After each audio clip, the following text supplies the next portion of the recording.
कृष्ण भगवान की जय।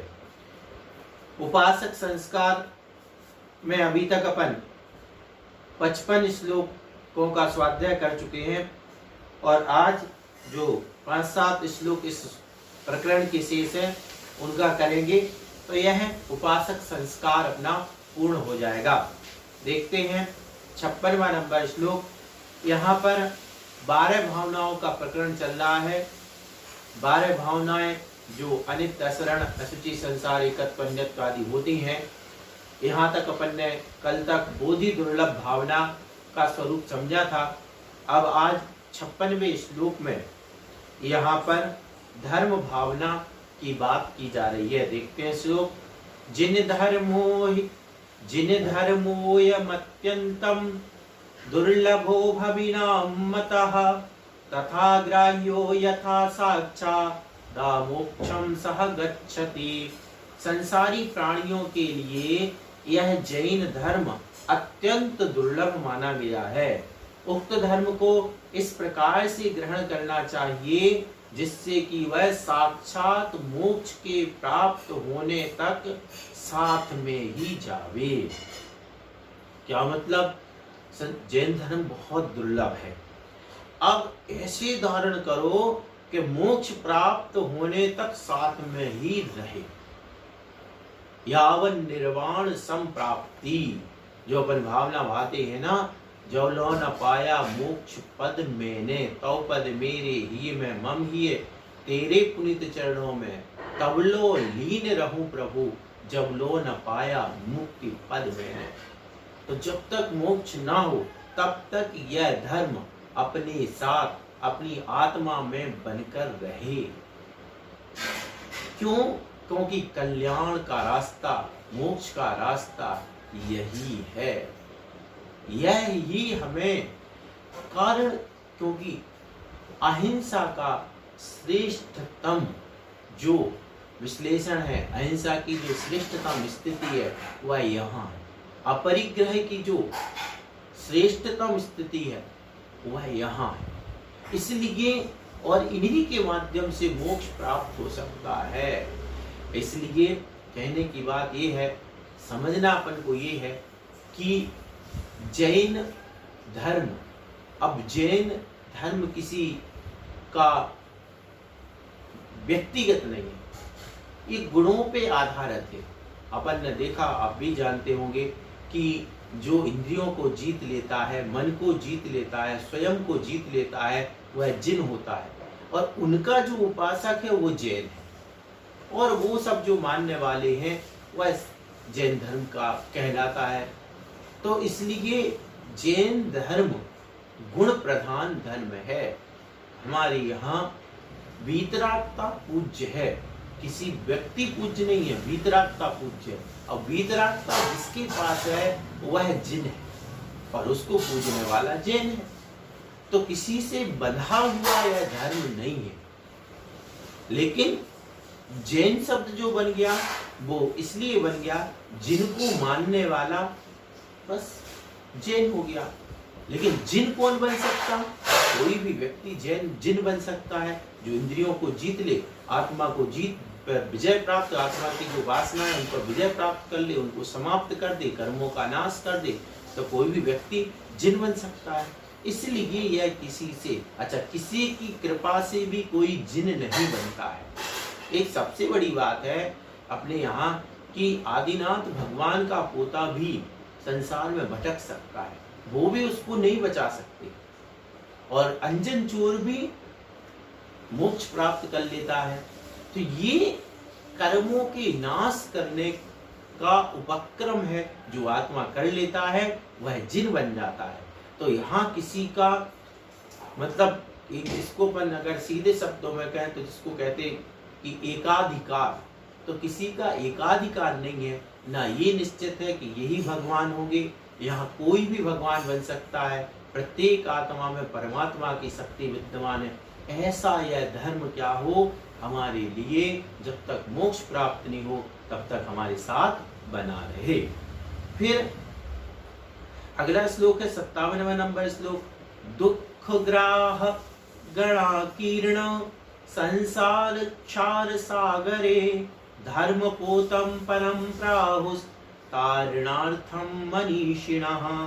विद्वान पुरुष दुख रूपी हिंसक जल जंतुओं के समूह से व्याप्त इस संसार रूपी खारे समुद्र में उससे पार होने के लिए धर्म रूपी नाव को उत्कृष्ट बताते हैं। इस प्रकार धर्म के स्वरूप का विचार करना धर्म भावना है। क्या है धर्म के बारे में क्या विचार करना? यह जो विद्वान पुरुष होते हैं क्या विचार? दुख रूपी हिंसक जल जंतुओं के समूह से व्याप्त यह समुद्र है। क्या? संसार समुद्र है जिसमें दुख रूपी हिंसक जल जंतु हैं। एक तो समुद्र होना और समुद्र में भी हिंसक मगरमच्छ जैसे पशु आदि होना। अब कितना भयंकर काम हो गया। तो ऐसे विपरीत इस संसार में अब उस संसार से पार होने के लिए धर्म रूपी नाव उत्कृष्ट है। इससे पार होना है तो नाव का आश्रय लेकर के, जहाज का आश्रय लेकर के, जैसे एक व्यक्ति कितनी लंबाई तय कर लेता है समुद्र की, उन जंतुओं के ऊपर से भी निकलता हुआ चला जाता है। ऐसे ये दुखों से भरा संसार रूपी समुद्र है, इसको भी व्यक्ति पार कर सकता है। कब? यदि उसके पास धर्म रूपी जहाज है। तो इस प्रकार धर्म के बारे में चिंतन करना चाहिए। धर्म एव सदा बंधु, धर्म ही एक हमारा वो धर्म हमारा चिर रक्षक। इस प्रकार की भावना हमारे साथ रहे, ये धर्म भावना है। अब इसके बाद धर्म के बाद में अगला जो 58वां नंबर श्लोक, इसमें क्या कह रहे हैं? अनुप्रेक्षा इमा सद्भिः सर्वदा हृदये धृताः कुर्वते तत्परम पुण्यम हेतुर्यत् स्वर्गमोक्षयोः। सज्जनों के द्वारा सदा हृदय में धारण की गई ये 12 अनुप्रेक्षाएं उस उत्कृष्ट पुण्य को करती हैं जो स्वर्ग और मोक्ष का कारण होते। जो व्यक्ति जो सज्जन है, दुर्जनों के तो क्यों वो अनित्य शरण की भावना के वो भाव विचार ही नहीं कर सकते हैं। तो सज्जन जो पुरुष हैं, भव्य जीव हैं, वे क्या करते हैं? जब हृदय में इन 12 भावनाओं को रखते हैं, बार बार विचार करते हैं, संसार स्वरूप का विचार करते हैं, धर्म के स्वरूप का विचार करते हैं, आश्रव का विचार करते हैं, निर्जरा का विचार करते हैं, रत्नत्रय की दुर्लभता का विचार करते हैं, रत्नत्रय की दुर्लभता का, ये सारी जो बातें, ये 12 भावनाएं हैं, ये क्या करती हैं? उत्कृष्ट पुण्य को करने वाली हैं और स्वर्ग और मोक्ष की कारण है। क्यों? पहले ये बनने देखा, भावना भवनाशिनी, जैसी जाकी रही भावना जैसी, तो बार बार चिंतन करते हैं, वैसे ही व्यक्ति का आचरण बन जाता है। जब वह सोचता है आश्रव हो रहा है, इससे कर्म आते हैं, कर्मों से संसार में भटकना होता है, संवर में कर्म रुकते हैं, निजरा में कर्म झड़ते हैं, इसके लिए बोधि की आवश्यकता है, यानी रत्नत्रय चाहिए। तो फिर वह रत्नत्रय को धारण करके और संवर निजरा को प्राप्त हो जाता है। 59वां नंबर श्लोक है अगला। आद्योत्तम क्षमा यत्र यो धर्मो दश भेद भाग श्रावकैरपि सेव्योऽसौ यथा शक्ति यथा गमम्। जिस धर्म में उत्तम क्षमा सबसे पहले है तथा जो 10 वेदों से संयुक्त है, श्रावकों को भी अपनी शक्ति और आगम के अनुसार उस धर्म का सेवन, श्रावकैरपि सेव्यौ, श्रावकैरपि, कितनी अच्छी बात लिखी आचार्य महाराज ने कि श्रावक के द्वारा इससे निश्चित हो गया कि ये धर्म किसके हैं? मुनियों के। उत्तम क्षमा मार्दव आजव सत्य शौच संयम तपस्याग किंचन ब्रह्मचर्य, ये मुनियों के धर्म है। लेकिन श्रावकैरपि सेव्या, श्रावकों को भी इसका सेवन करना चाहिए। कितना? यथा शक्ति यथा गमम्, जैसा जितनी शक्ति है, जितनी शक्ति है उतना उत्तम क्षमादि धर्मों को धारण करना चाहिए। सरल है। आगे चलते हैं 60वां नंबर श्लोक। अंतस्तत्त्वं विशुद्धात्मा बहिस्तत्त्वं दयाङ्गिषु द्वयोः सन्मीलने मोक्षः तस्मात् द्वितीयमाश्रयेत्। अभ्यंतर तत्व कर्म कलंक से रहित विशुद्ध आत्मा तथा बाह्य तत्व प्राणियों के विषय में दया भाव है। इन दोनों के मिलने पर मोक्ष होता है, इसलिए उन दोनों का आश्रय करना चाहिए। क्या? अभ्यंतर तत्व क्या है? कर्म मल से रहित विशुद्ध आत्मा है। और बाह्य तत्व क्या है? प्राणियों के विषय में दया भाव। अंतरंग में तो जो अपना कर्म मल रहित विशुद्ध आत्मा है उसकी ओर लक्ष्य होना चाहिए।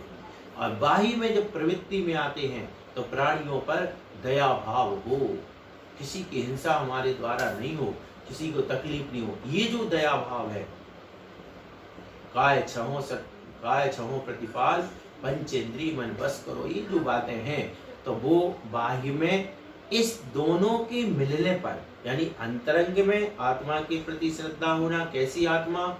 जो कर्म मल कलंक से रहित है, ऐसे शुद्ध स्वरूप की ओर दृष्टि जाना।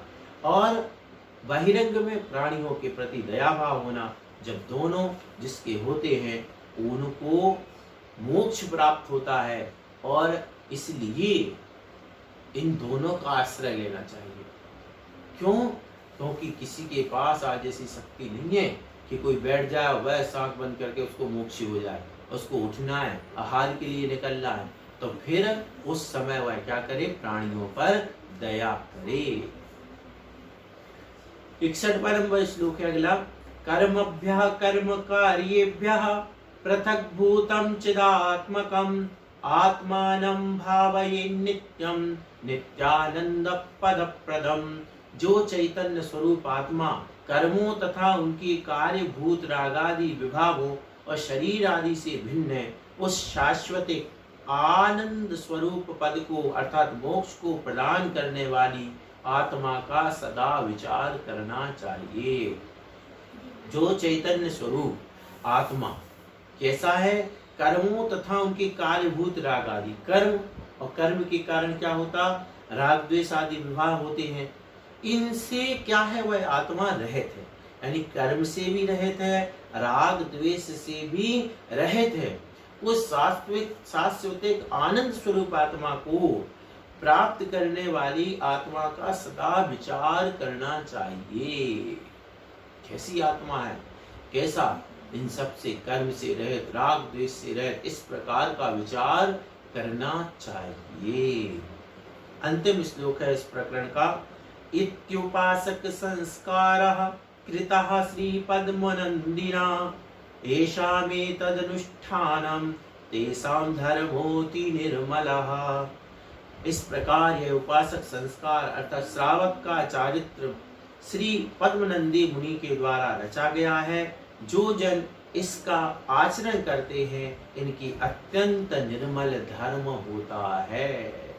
यह प्रकरण आचार्य श्री पद्मनंदी मुनि के द्वारा रचा गया है, जिसमें उपासक संस्कार अर्थात श्रावक का चरित्र बताया गया है।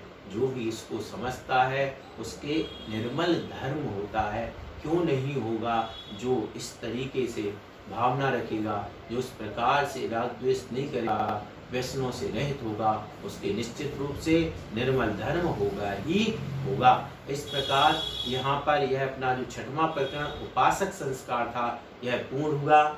और यहाँ तक 458 458 यानी लगभग ये समझ लें अब कि 50% अपना ग्रंथ पूर्ण हो गया है, क्योंकि 939 939 पूर्ण श्लोक हैं और यहाँ पर 458 श्लोक अपने पूर्ण हो गए हैं। इसलिए 50% अपना ग्रंथ पूर्ण हुआ है। और कल से देश व्रतोद्योतन नाम का जो 7वां प्रकरण है उसको हम प्रारंभ करेंगे। आज इतना ही। सभी को जय जिनेन्द्र।